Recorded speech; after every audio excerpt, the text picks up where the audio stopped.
It's June, just after a heavy rainfall, and the sky is filling with creatures we wouldn't normally expect to find there. At first glance, this might be a disturbing sight, but for the lucky males and females of Solenopsis invicta, otherwise known as fire ants, it's a day of romance.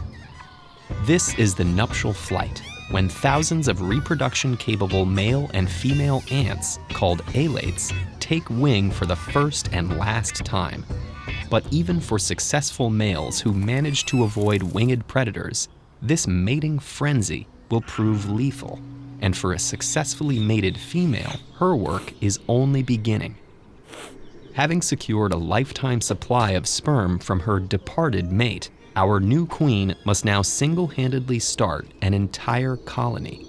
Descending to the ground, she searches for a suitable spot to build her nest. Ideally, she can find somewhere with loose, easy-to-dig soil, like farmland already disturbed by human activity.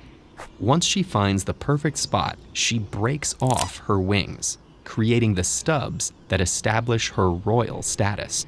Then she starts digging a descending tunnel, ending in a chamber. Here, the queen begins laying her eggs, about 10 per day, and the first larvae hatch within a week.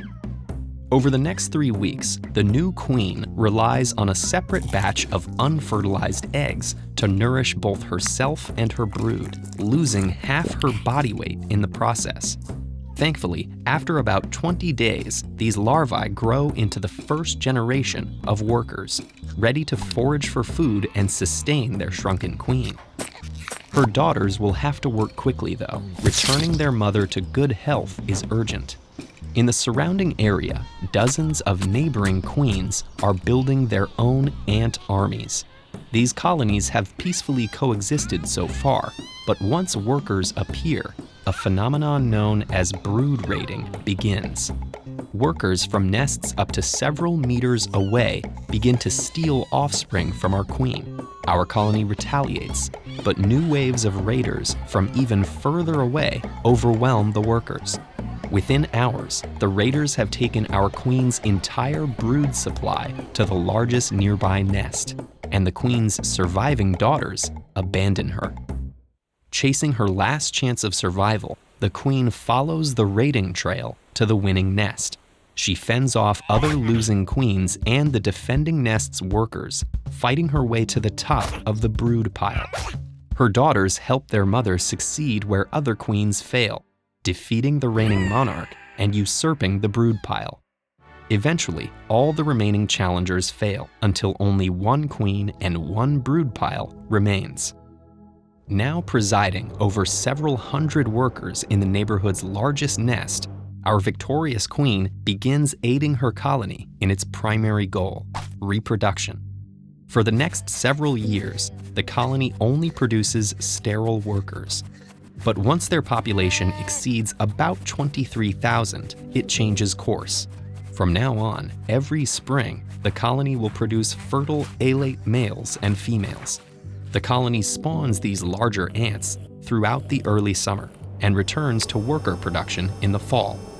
After heavy rainfalls, these alates take to the skies and spread their queen's genes up to a couple hundred meters downwind. But to contribute to this annual mating frenzy, the colony must continue to thrive as one massive superorganism. Every day, younger ants feed the queen and tend to the brood, while older workers forage for food and defend the nest. When intruders strike, these older warriors fend them off using poisonous venom. After rain falls, the colony comes together, using the wet dirt to expand their nest. And when a disastrous flood drowns their home, the sisters band together into a massive living raft, carrying their queen to safety. But no matter how resilient, the life of a colony must come to an end. After about 8 years, our queen runs out of sperm and can no longer replace dying workers. The nest's population dwindles, and eventually they're taken over by a neighboring colony. Our queen's reign is over, but her genetic legacy lives on. The U.S. honeybee population has been decreasing at an alarming and unprecedented rate. Why are all the honeybees vanishing? Watch this lesson to learn more.